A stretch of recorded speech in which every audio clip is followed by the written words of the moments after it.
मंडळी नमस्कार. मी गावाकडे असताना म्हणजे गावाकडे लहान असतानाच होतो. थोडा मोठा झालो की गाव सोडलं तेव्हा गल्लीत मुलांसोबत भांडणं व्हायची. अगदी किरकोळ कारणावरून कोणी कोणाच्या गोट्या उचलल्या, खेळात नाही घेतलं, क्रिकेटमध्ये नाही घेतलं म्हणून भांडणं व्हायची.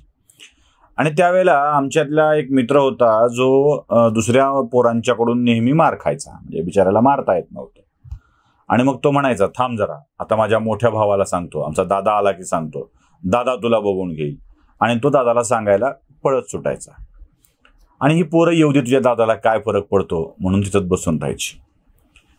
काही सांगायचे आता मी माझ्या वडिलांना सांगतो, काही सांगायचे आता आईला सांगतो. आणि याहीपेक्षा एक रंजक प्रकार होता तो म्हणजे एक माणूस असा होता, आता माणूस असतो ज्याची गावात गल्लीत भांडणं झाली की तो म्हणायचा, थांब आता हिला बोलवून आणतो. त्याची बायको जरा कजाग होती, भांडायला खतरनाक होती. आणि मग तो काहीही झालं, थोडा बॅकफुटवर जायला लागला की सांगायचा, थांब आता हिला बोलून आणतो, मग बघ कस करते, तुझा पिन्नाच पाडते ते. असं आपल्याच कर्तृत्वाला झाकून टाकण्यासाठी कुणाचा तरी मदत घ्यायची आणि आता थांब त्यांनाच सांगतो असा प्रकार करायचा. हे असं सर्रास होत असतं. बहुतेक कर्तृत्वशून्य माणसं हा प्रकार करत असतात.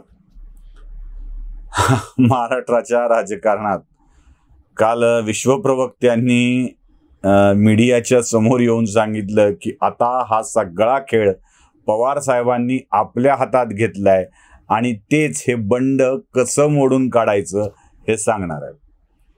म्हणजे संजय राऊतांच्या पक्षाला, संजय राऊतांच्या स्वतःच्या नेत्याला आता हे बंड मोडून काढणं शक्य वाटत नाहीये. म्हणून हे बंड मोडून काढण्याची जबाबदारी आता शिवसेनेनं, विश्वप्रवक्त्यांनी शरद पवारांच्या खांद्यावर दिली की काय असा प्रश्न मला पडतो. बरं, ते जाऊ दे. या सगळ्या प्रकारामध्ये आणखी एक महत्वाचं आहे, म्हणजे शिकाऱ्याच्या हाती शस्त्र देऊन आता तू वाचवशील असं सांगण्यासारखा हा प्रकार आहे. मला एक सांगा, आजवर शिवसेनेतली जी कांड झाली ती कोण केलीत? म्हणजे जे काही शिवसेनेसोबत आजवर झालंय ते कोण केलंय? या सगळ्या आधी बाळासाहेबांचं एक वाक्य मला आठवतं. आणि बाळासाहेब नेहमी म्हणायचे, शरद पवार माझे मित्र असले तरी ते विश्वास ठेवण्याच्या पात्रतेचे नाहीत. म्हणजे हे बाळासाहेब सांगायचे. म्हणजे मी म्हणत आहे असा अजिबात समजू नका.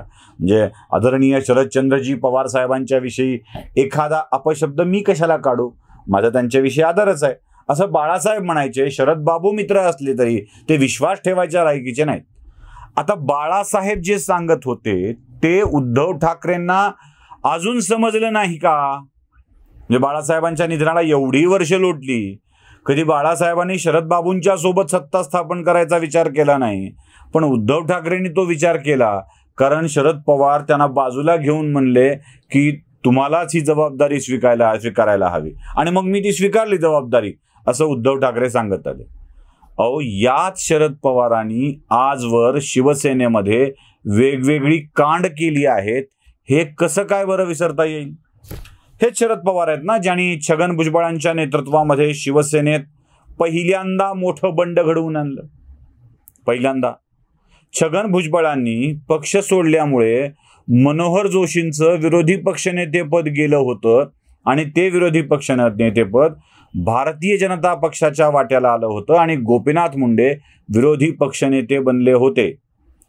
शिवसेनेच्या वाट्याला आलेलं संवैधानिक पद हिरावून घेण्यात जर कोणाचा मोलाचा वाटा असेल तर तो शरद पवारांचा होता. बरं, शरद पवारांनी भुजबळांना फोडल्यानंतर माझगाव विधानसभा मतदारसंघातून छगन भुजबळांचा पहिल्याच निवडणुकीत पराभव बाळा नांदगावकरांनी घडवला होता. तेव्हा आमच्या बाळाने कमाल केली असा अग्रलेख शिवसेना प्रमुखांनी सामनामधून लिहिला होता.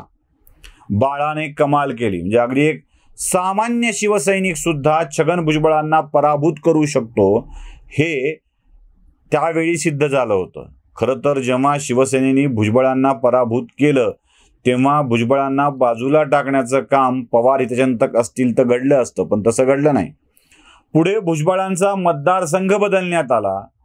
मुंबईतून लढणाऱ्या भुजबळांना नाशिक जिल्ह्यात पाठवण्यात आलं आणि तिथून भुजबळांना सतत विजयी करत त्यांना मंत्रिपदी विराजमान करण्याचं काम याच शरद पवारांनी केलेलं आहे. तुम्हाला आठवत असेल, छगन भुजबळ गृहमंत्री असतानाच बाळासाहेबांना अटक करण्याची प्रक्रिया चालू होती. म्हणजे हेच शरद पवार आहेत ज्यांनी शिवसेना पहिल्यांदा खूप मोठ्या प्रमाणात फोडली. हेच शरद पवार आहेत ज्यांनी शिवसेनेतून फुटलेल्या माणसांना शक्ती देण्याचं काम केलं. बरं, भुजबळ एकमेव उदाहरण आहेत का? नवी मुंबईमध्ये गणेश नाईक जे शिवसेनेचे नेते होते, अगदी गणेश नाईक का बाजूला झाले हा एक स्वतंत्र सांगण्याचा किस्सा आहे आणि तो खूप रंजक आहे. म्हणजे गणेश नाईकांचं शिवसेनेतून बाजूला होण्यामागे खूप मोठी मोठी कारणं आहेत आणि त्या कारणांचा जर उल्लेख आपण करायचं ठरवलं तर त्याला एक स्वतंत्र एपिसोड करावा लागणार आहे. तो करणारही आहे, आपण नक्कीच करणार आहोत की का गणेश नाईक या सगळ्यातून बाहेर पडले.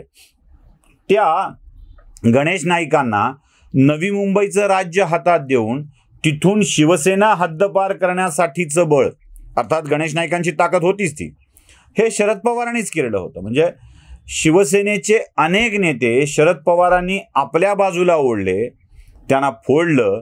म्हणजे पहिलं संवैधानिक पद पवारांनी घातलं.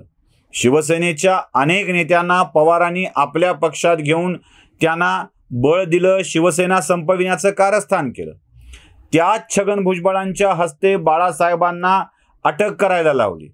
एवढं सगळं असताना सुद्धा राऊत पुन्हा म्हणतायत की आता आमचं बंड मोडून काढायला शरद पवार समोर येत आहेत. आता शरद पवारांनी सूत्र हाती घेतलेत. मला माध्यमांची कमाल वाटते. आता शरद पवार मैदानात, आता हे सगळं बंड मोडून काढणार, पवार काय खेळी करणार याकडे सगळ्याचं लक्ष लागलेलं आहे. अहो, या सगळ्या बंडाचं कारणच पवार आहेत. हे लक्षात का घेत नाही आहेत? ज्या ज्या आमदारांचा राग आहे तो शिवसेने, ते म्हणतात की आम्ही शिवसैनिक आहोत, बाळासाहेबांचे कडवट शिवसैनिक आहोत. आमचा आक्षेप हा आहे की शरद पवारांनी सत्ता स्थापन करून बाळासाहेबांच्या शिवसेनेला मातीत मिसळविण्याचं काम केलं आहे. एकाही शिवसेनेच्या आमदाराला चांगला निधी मिळू दिला नाही की मुख्यमंत्र्यांच्याकडून सन्मान मिळू दिला नाही. हेच तर दुखणं आहे. म्हणजे जे दुखणं आहे त्यालाच तुम्ही वैद्य करताय आणि दुखणं बरं करतील असं म्हणताय. म्हणजे आपल्याच पक्षाचा वंशविच्छेद करण्याचं काम चालू आहे का शिवसेनेच्याकडून?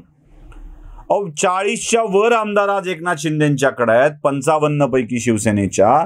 आणि एवढ्या सगळ्या आमदारांना शरद पवार जर मातीमोल करणार असतील, धमकी देणार असतील की याचे परिणाम भोगावे लागतील, तर त्या आमदारांना परिणाम भोगावे लागणार नाही आहेत, शिवसेनेला परिणाम भोगावे लागणार आहेत. आणि तरीही या शिवसेनेकडून शरद पवारांच्यावरती विश्वास ठेवला जातोय. माझी तर दाट शंका आहे की शरद पवारांचा आणखी एक बी प्लॅन तयार असेल, शिवसेनेला धक्का देण्यासाठीचा आणखी एक बी प्लॅन तयार असेल. तो कसा ते पुढच्या व्हिडिओत मी तुम्हाला सांगणारच आहे. शरद पवारांचा बी प्लॅन काय आहे हे देखील लक्षात घेणं आवश्यक आहे. उद्धव ठाकरेंनी आता तरी संजय राऊतांना आपला हितचिंतक समजण्याची चूक करू नये. एवढं सगळं घडल्यावर पुन्हा राऊतांच्यावरती विश्वास ठेवून शरद पवारांच्यावरती विसंबायचं असेल तर बाळासाहेबांची शिकवण विसरली असंच म्हणावं लागेल. व्हिडिओ आवडला असेल तर लाईक, शेअर आणि सबस्क्राईब नक्की करा. धन्यवाद.